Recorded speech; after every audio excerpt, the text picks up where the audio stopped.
Some of you may want to come to the front at some stage because I have a number of movies that will play throughout the talk, but I hope you can see them okay.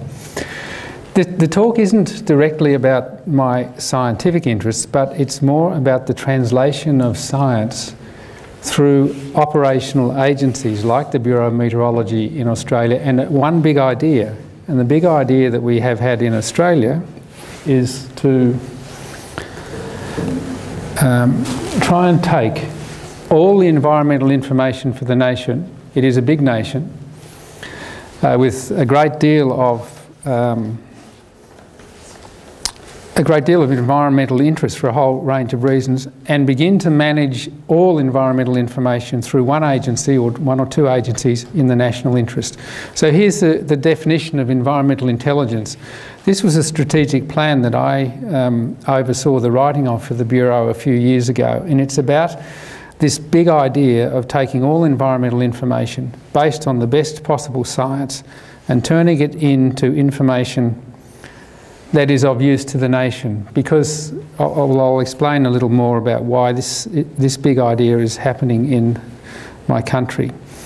But the basics of what I'm going to talk about is producing information of use to the community and to society for societal benefit through these three things. First of all, what do the scientific observations and other observations tell us? How do we integrate those with science to produce outcomes that are of benefit for the community? The specific context for Australia is that it was formed a little over 100 years ago from 6 British penal colonies, and the way in which federation occurred really only happened because the states would come together under a federation if they retained autonomy in some areas. And so we have a level of state government that's quite powerful, the federal government, but also local government. So it's quite mixed. And the way in which environmental information is gathered across the different layers of government has never been systematic. We have railway lines that are different track widths from state to state, so you can't take a train from one place to another because they're all different. School systems are different. There are lots of things that are complexity. And then the continent itself, you can read, it's very large, it's very dry. It's been very hot in recent years, and we've had some significant droughts, and there have been some natural disasters. And because Australia claims a large slice of... I'm sorry, I'm in the way. So, watch out for the cables. So. Okay. Because Australia claims 42% of the Antarctic territory, the environmental footprint for which we feel responsible extends right out to the 200 nautical mile limit and the continental shelf from the equator all the way to the South Pole. It's enormous, and for a country of 23 million people, that's really a big ask. So what is it that I'm going to talk about? Here's an example of the middle of Australia, the environment, and you'll see 3 birds, emus. If you go to the other extreme, you see birds of a different feather in Australian territory, penguins, and this is work going on the sea ice around, and this particular work was a sea ice physics experiment with some biology. But if you go to the centre of the continent, which used to be under the ocean, there are now salt lakes that have dried out, and the salt stretches as far as the eye can see. All over the continent there are these vastly different environments.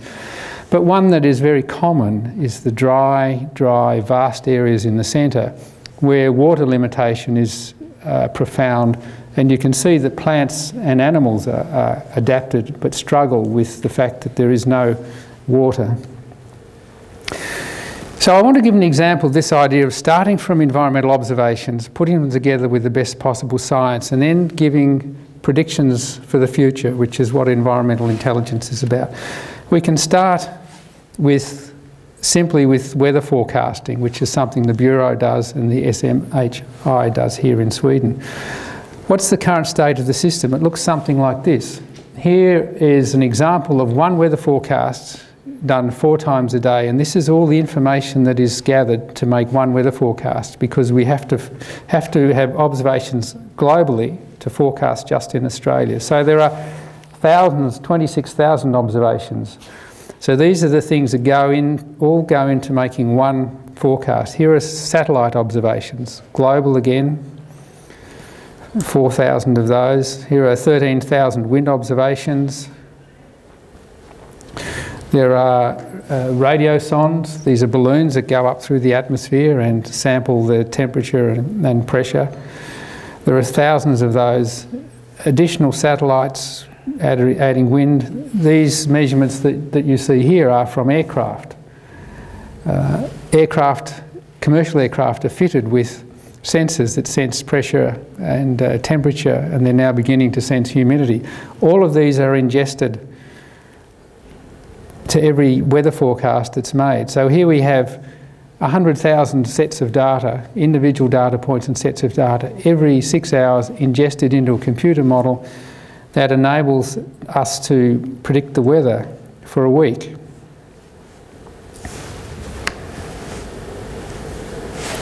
And this is a simulation. It's just a weather forecast going out 8 days that shows the pressure patterns from which you derive the winds, the rainfall and everything else. This is the basic level of what I'm arguing that we're calling environmental intelligence. Take the current state. The next thing that I want to talk about is water information. And there'll be a lot of words on the slide which you can read bits and pieces of, but from 1996 onwards we suffered a 10-year drought across much of the country where water limitations were absolutely extreme. There was insufficient water for environmental uses, for natural heritage areas, for irrigation, for farming and even for town water in large parts of the country. And after 5 years or so of trenchant discussion, in the end the federal government set up a major program of trying to assimilate all information to do with water. Where is it? Who's using it? What are the water flows? We had the major river system in the country was no longer flowing to the sea. There was insufficient water for it to flow to the sea, and there were large tracts of the land that were suffering degradation due to acid sulphate soils drying out. Major problems. So the government allocated $450 million over a 10-year period to do something that was a very big idea. It was to define for the country, from all the observations from literally hundreds of different agencies at state, federal and local level, to gather all that information. There was a legislative mandate so that the Bureau of Meteorology, as it happened, was the chosen agency, could compel information from all of those agencies to produce one picture of the status of water in Australia. And the idea was to develop a water account like the financial accounts, where we knew exactly where if you think of dollars and cents and how the national accounts describe the amount of money, the cash flow, the deficits, the surpluses, and put it all together in one place. We were to do for water, each megalitre of water, what we've done with the nation's dollars and cents. Everybody agreed across all levels of government, and this went ahead, come back to here, in a way that I think was quite profound in its ambition, and we're now nowhere near the end of the 10-year program, which was, the whole idea of the program was to develop a framework for integrating information from a variety of sources and putting it all together. Now, I mentioned before that there are extremes, and one of the motivations for doing this is extremes. Just one example, tropical cyclones. And as I was sitting in a hotel in Europe a couple of weeks ago, there was a tropical cyclone forming over the top part of the country, forecasting cyclone tracks and providing people with information to enable them well ahead of time to deal with those events is exactly one of the elements of this idea of environmental intelligence and transforming observations through models into information of use to the community. Now, here's something that you see regularly in all countries now, but the information coming from the radar system, and you can see the cyclone spinning up over the capital city of Darwin in this particular visualisation. This was just 10 days or so ago. Taking that information, putting that information with all the other information we have into the models has enabled us to do a better job. I was doing this at the beginning of the Australian Open, and you can see here the forecast temperatures in the city I came from, Melbourne, was 41 degrees, 45 in Adelaide, and we've had a series of heat waves. This week again the temperatures will be over 40 degrees. And we have a system of modelling the temperatures, putting it together with information on human health and modelling and projecting forward for heat waves and heat wave deaths. It's another example of how we're trying to assimilate information going forward in all sorts of ways. The water data that I talked about, the Water Information System, which is a model for an overall environmental intelligence system, is as I said, $450 million worth part way through. And here's an example of an attempt at national scale to do something that completely unifies our understanding of the water systems in Australia. What you're seeing here is a portal through the Bureau website into the Australian geofabric, the hydrological geofabric. The ambition here was to map every single stream in Australia down to the smallest water body for which the water is useful, at a useful level. And you can drill right down to the river systems, and I'm drilling down here to a little township called Toowoomba, which is inland of Brisbane, just on the subtropics. And you can see the major river systems come up as you drill down. All of this work was to take the information available, again, as I've said, from the state agencies, the local government agencies and the federal agencies. And you begin to see here now the stream catchment boundaries arrive.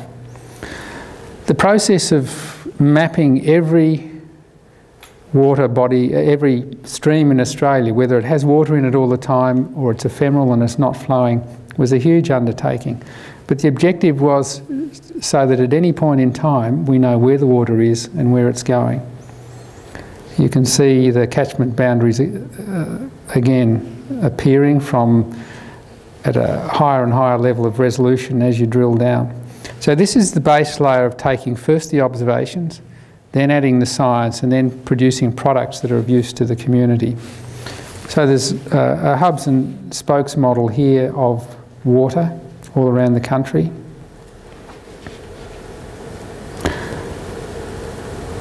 This was a little slow sitting in a hotel room, but nonetheless you can see the level of detail that's involved here.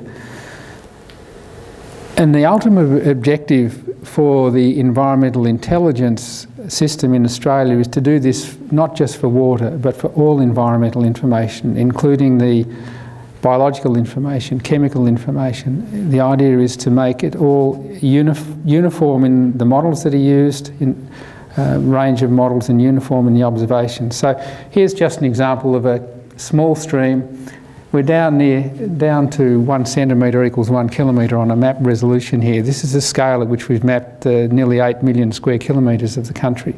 And you can see the town boundaries and the water flow from each of those streams. Now here's an example of the quality assurance. Over the representation here, we can add layer upon layer of other information. In this case, you may not be able to see it, but the actual stream locations are overlaid over the representation that's in the geofabric. And then this whole mapping system had to be hydrologically enforced, because if you just take the basic data, you often find streams would flow backwards because the topography isn't right. So this all had to be hydrologically forced so that every element in the system was consistent and the water flowed in the right directions. Now that's all been done, and this is the base layer of information. And it's been done in the public domain. It's not something that's commercial. And you can't read here, but I was just trying to highlight the words. The geofabric is publicly available and can be used by anybody for water information and water purposes. So you can get some high-level products, of course, out of water information. One example, of course, is just the water that's available, water availability. And I mentioned that there are cities in Australia which, over the last decade, have come to the point where they had insufficient water. The city that I come from, which is 4.25 million people, was below 20% of its water capacity, and we had water restrictions on just about anything. You couldn't wash a car, you couldn't use any water outside the house, because you can't have a city that size faced with water, a lack of water availability. So in the city that I live now, there's a $3 billion desalination plant being built. There's been 2 others being built down the east coast of Australia, 2 on the west coast, so that we've spent many billions of dollars.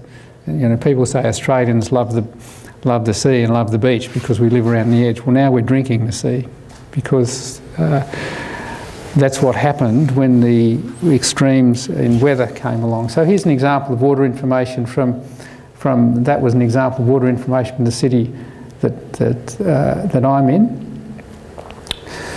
And if you were watching that, you will have seen we were down to less than 20% of the water. So here's the city of Perth, the other side of the continent, 4,000 kilometres away, where the consistency of the observations and the layering on top of the geofabric have enabled us now to have water information that is of consistent quality across the whole country.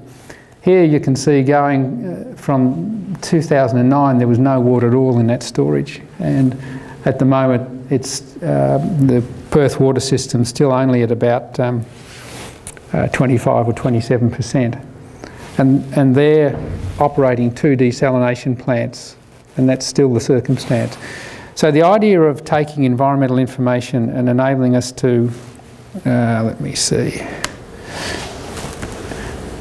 enabling us to advise the public, to advise agriculture, to advise other industrial water users, and to provide enough information for environmental flows to preserve the habitats that are at risk when the water is being sequestered for human users is really quite,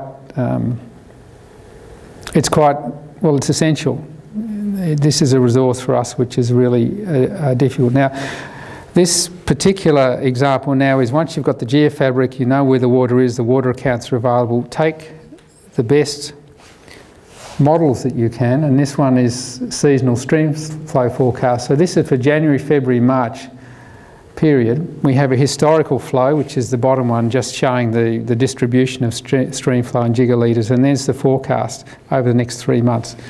So water users, whether it's the environmental departments caring for the wetlands and the environment, whether it's farmers and agriculture or whoever, now get a 3-monthly forecast with some skill that is really useful. So that's an example of taking observations, models, and producing societal benefit or advice to the community that can be used for societal benefit. Another example is the cyclones. You see the features of Cyclone Yasi, which crossed the coast in North Queensland just a few years ago. Very difficult conditions to face, and knowing, for the meteorologists, you might see the central pressure over here on this. Oop, that's what happens when you press the wrong button. Over here, central pressure dropping down. That's just, for a meteorologist, that's rather remarkable to see the pressure drop at that rate. So let me, I've lost the mouse. Why have I lost the mouse? Try again, Gregory.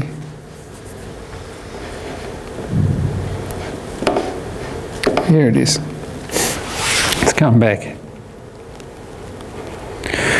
So this was Yasi, you can see it in the satellite photograph. This is a very large storm, a couple of thousand kilometres across, approaching the coast.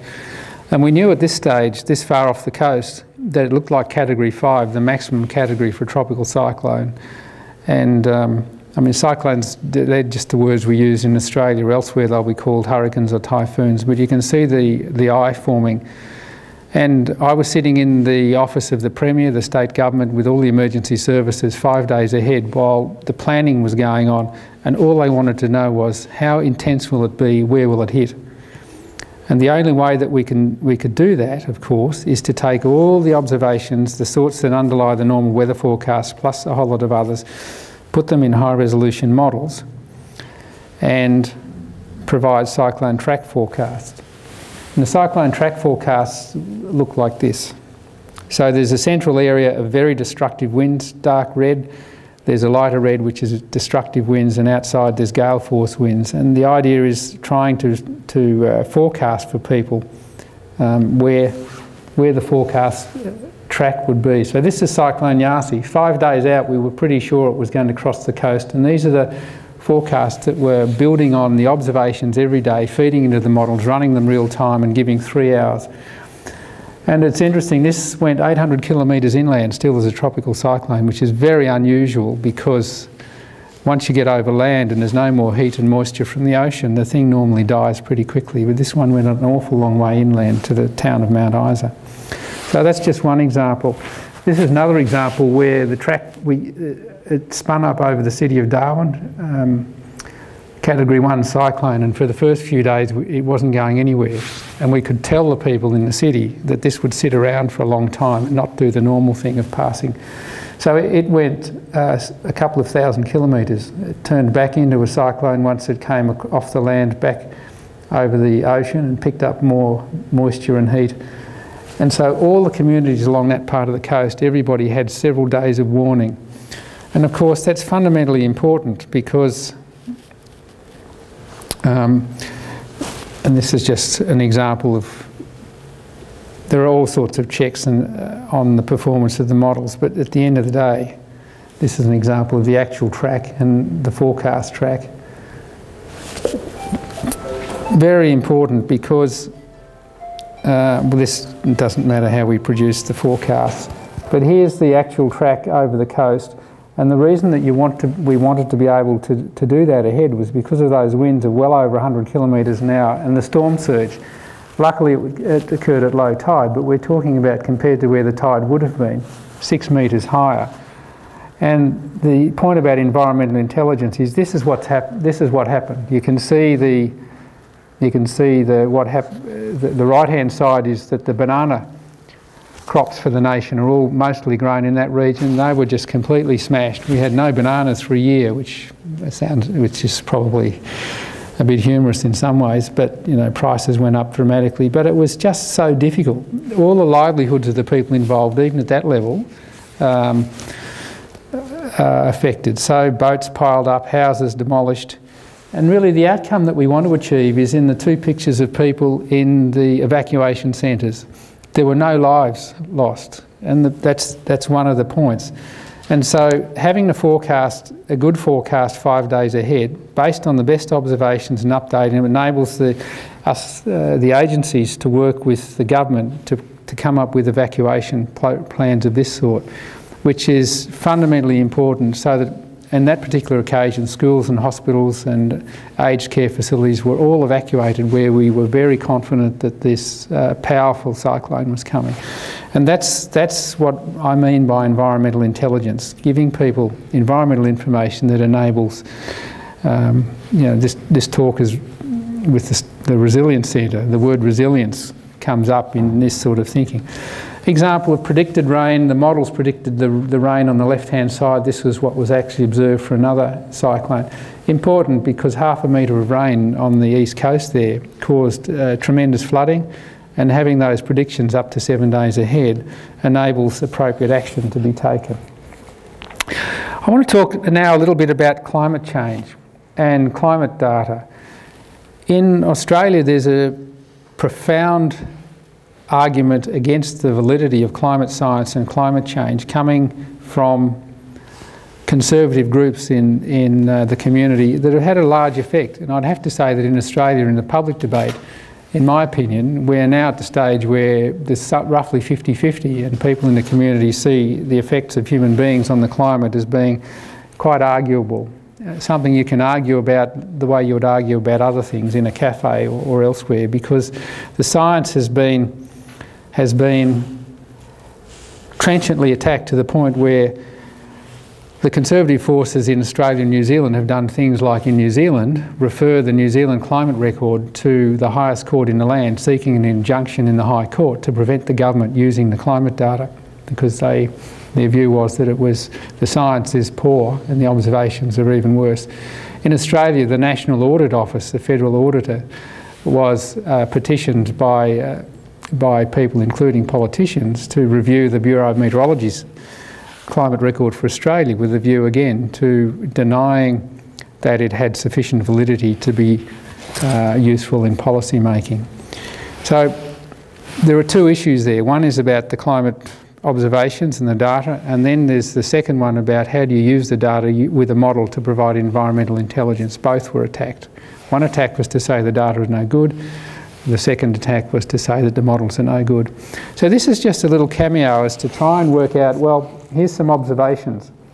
These describe four of the major components in the climate system. ENSO on the top left-hand side is the El Nino Southern Oscillation. So this is a major mode of variability in the climate system. The right-hand side's solar index, showing the quasi 11-year solar cycle, so the energy from the sun going up and down roughly at 11-year cycle. The bottom left-hand one is volcanoes, because volcanoes put dust into the atmosphere and cause cooling, obscuring the sunlight. And the final one is greenhouse gas emissions and increase. If you take those four indices and take the observed global climate record, and my objective here was I was involved in an argument with some very high profile people who I won't mention in the country at the time, that my objective here was to say, look, if this climate record's no good, the observations of global temperature rise, and this is showing the fractional temperature rise globally, then none of these data would be self-consistent. But if you take the four indices that I was talking about, just the El Nino, the volcanoes, the solar index and the anthropogenic index, and just simply see what happens when those are used to analyse the... go up one. I've lost a slide. This is what happens. You can reconstruct very well, except for the high frequency noise, the global temperature record just as a linear combination of those four components. So I'll go back and do it again. Here's the global temperature. Here is the multiple regression that just adds those four, what I'll call observational indices, to an observed climate record to show that there is a self-consistent consistency about the whole data record. So this was an attempt, my way of saying to people, look, if you say there's no information content in the data, how do you explain this result? Now you can do the same thing. You can then take that information and subtract the component that comes from human activities, and what you end up with is essentially a temperature record that if you subtract that component, which is just flat. And that's just the variability without any trend. You can do it the other way, and you could subtract now the solar contribution, the volcanic contribution, the ENSO contribution, and you're just left with a trend. And that trend looks very much like the anthropogenic greenhouse gas increase. So for me, this idea of starting with environmental data, making sure that the data is consistent and has quality, was important to demonstrate. I did this for the Australian region, and much smaller, so part of the globe, so much higher variability. And you can see instead of the temperature anomalies of plus or minus half a degree or 1 degree, they're now much larger. But at the end of the day, it produced a similar result. That there are these four contributions to the Australian temperature record over the last 50 years, and the only one that provides a trend, and there is a trend in the observation, with last year being the hottest year on record, is the contribution from an increasing anthropogenic component. I did a few things adding in the Antarctic oscillation. It really doesn't matter. So, and here it is with the Australian temperature record smoothed, and you can see there is a very significant explanation of the variance and the trend just by adding those four components. I did the same thing with the ocean surface temperature around the country. The ocean surface, because you've got the Indian Ocean on one side, the Pacific on the other, the Southern Ocean down south and the tropical seas, I didn't expect to see any effect of El Nino, which is mostly on the east coast, and there wasn't any effect. But still you can explain a large amount of that variance in the observed data just through these components. So that was self-consistency, environmental observations. Okay, maybe you'll concede that they're self-consistent if you're a critic of the climate change and climate data sets. What happens when you come to the climate models?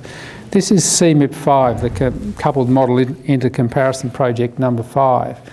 All the climate model runs are there. If you take a simple average of those and they all have the modes of variability like El Nino, but because that can't be predicted ahead of time, they all average out in the end. So the variability disappears if you just take a simple average or a median, which is what I did.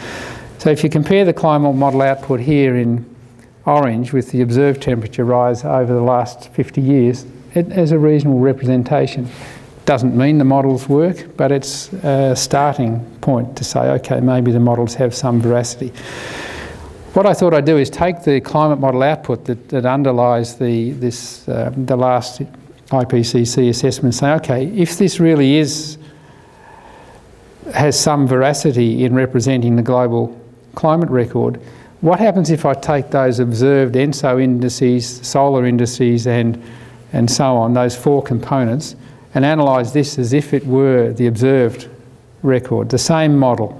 Do a linear regression using the observed climate indices, but analysing not the global temperature record itself, but the climate model representation of it. And it comes up quite reasonably well. And then there are some differences, but in fact, 90% of the variance is explained. And the same components are there. You don't see ENSO for the reasons I outlined. The climate models all have ENSO peaks and troughs happening at different times because it's not prescribed and they average out. But the other components are there just as were in the analysis of the actual temperature record. So once again, you can subtract off the anthropogenic component, and what you see is you're left with a global temperature record that goes up and down with volcanoes in this case and a little bit of solar irradiance, but no trend. Subtract off the ENSO, the volcanoes, the solar irradiance, and you end up with a trend in the climate model output that looks like the anthropogenic greenhouse forcing. So once you have some belief in the credibility of the models, you can do things like run the climate models. This is an example from the UK Met Office.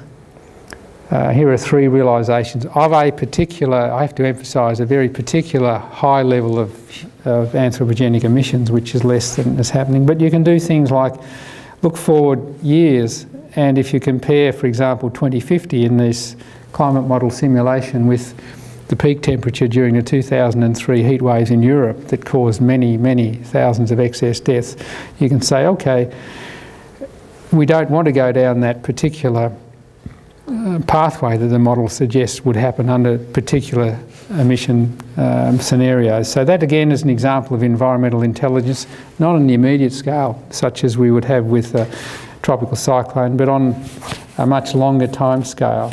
You take the data, you verify that it's good, take models and use them to provide advice, science-based advice to the community. There are other things, many other things happening in Australia. There are all sorts of things that are going on to try and unify the environmental information, which I'll get to in a minute. An example is the fires. This was a couple of weeks ago. It's summertime. Much of Australia burns every year. In fact, this Northern Territory up here, which is 3 times the area of Sweden, 30% of that burns every year on average. It's a fact of life. So here are the fires that were burning a couple of weeks ago when I was just putting this together. So there are multiple fires. At any one time there can be several hundred fires burning across the country. So what do we do in that case? We provide estimates of the standing litter mass, how much wood and material that's burning is in the trees, how much material is there in the litter on the ground, the dead leaves and the other things. All that's brought into the models to get, with knowledge of the humidity and the other weather conditions, they're all assimilated into models to provide forecasts of fire occurrence and for existing fires, for fire spread, that is then provided to people like this agency here, This is the country fire authority in the state that I live in, but this state and others, we embed people from the meteorological agencies into the fire agencies in order to provide environmental intelligence. In this case, this is an emergency warning for a location in the east of the state where unfortunately one woman died in the fires. And the objective here is to provide ahead of time enough information to avoid these things happening. You can see, leave now. It's too dangerous. The biggest problem is that people don't know ahead of time where the fires will be and are caught out on the open road trying to flee the fires. So I haven't shown the modelling associated with that, but really I'm running to the end of the talk now, and I want to say that moving to full environmental accounting is what's happening. There is a program now building off the partially 60% completed water information and water accounting initiative to broaden that. The experience has developed, it's worked. We now have all sorts of systems available for all water users to predict, to know where the water is, know who's using it and where it's going, and using that as a model. And here's just an example of the products that are available are just, they're countless. But if we go to the really big idea in Australia is to take all the environmental information and put it under a single environmental accounting platform, which will link the SEER, the statisticians worldwide, like climate scientists and others, have their own view of how to do things. And the system for environmental accounting that's been developed by the international, the group of statisticians, is being coupled to the physical and biological management of physical and biological data that's happening, all being coordinated through the Bureau of Meteorology to produce for Australia the first blueprint. Now this idea is much, much bigger because water information is just a subset. All the biological information to do with the landscapes and the marine environments and everything else will all be part of this. This has only just begun. It's been seeded and it's an experiment that's happening now.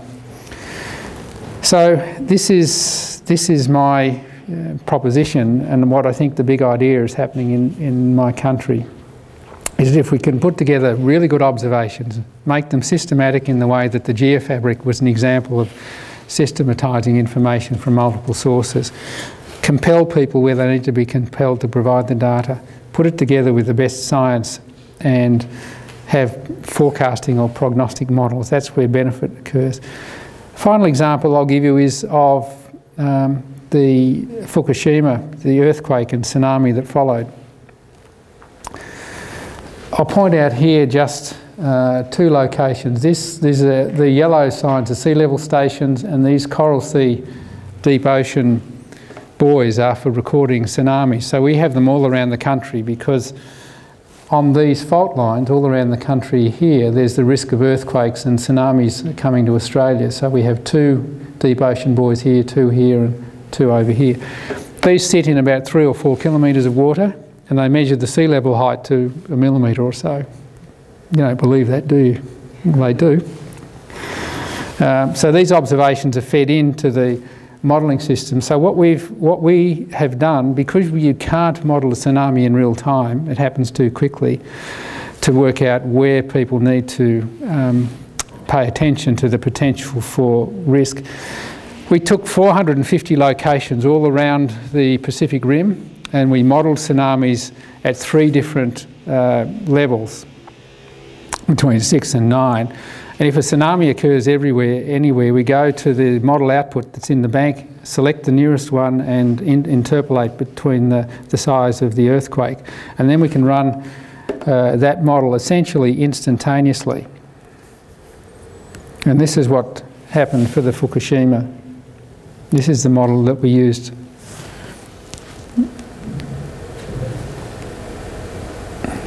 And time after the earthquake is now 11 hours, 12 hours, 13 hours, and so on.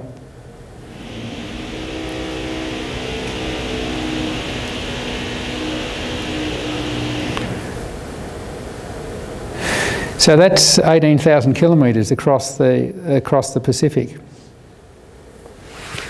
And once again, the time down the bottom. So these things travel at 750 kilometres an hour in the deep water, the speed of a jetliner. So you don't get a lot of warning. An earthquake in the Saiga Trench near New Zealand would cause a tsunami to reach the city of Melbourne that I live in 2 hours. No, we'll go to the next one. So this is the Coral Sea, the deep ocean buoy, and you perhaps can't read the scale here, but that's 3,200 metres, and here is the sea level height, and here's the residual in metres. So we're talking about centimetres, and there's the tsunami wave train coming through. It arrived within 4 minutes of the predicted time, and that sort of level of understanding is important. Now, deep ocean get a very long wavelength for the tsunami and a very small height, as you can see here. What happens when it reaches the coast is it stands up. The wavelength shortens and the wave gets higher. And this is the sea level, the coastal site in the Solomon Islands, where the depth of the water there, of course, is only a metre or so, and the wave stood up and it was 1.3 metres in height, which is still very significant for all sorts of, potentially for coastal installations. But because this is a long way from Japan, fortunately, people were evacuated from the coastline and there were no substantial human problems.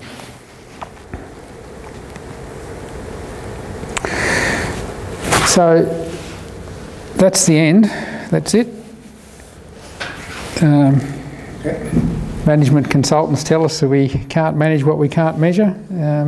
My proposition is this: we can just about measure anything these days. If you've got a way of assimilating that data, putting it into models, you can produce good stuff for all societies. And the final one on the right-hand side, which I won't talk about, is just another example. We model globally the ocean, all the eddies in the ocean, just the way we do for the weather. And this is a 7-day prediction, which is used by the fisheries folks because all the fish congregate where the eddies, the boundary of the eddies, where the upwelling brings nutrients. Shipping companies use them because a big ship travelling with a 2-knot current behind it uses much less fuel than a big ship travelling into a 2-knot current. So you can use all this information for wildlife management, all sorts of other reasons. Anyway, I'll stop there. I could go on for hours.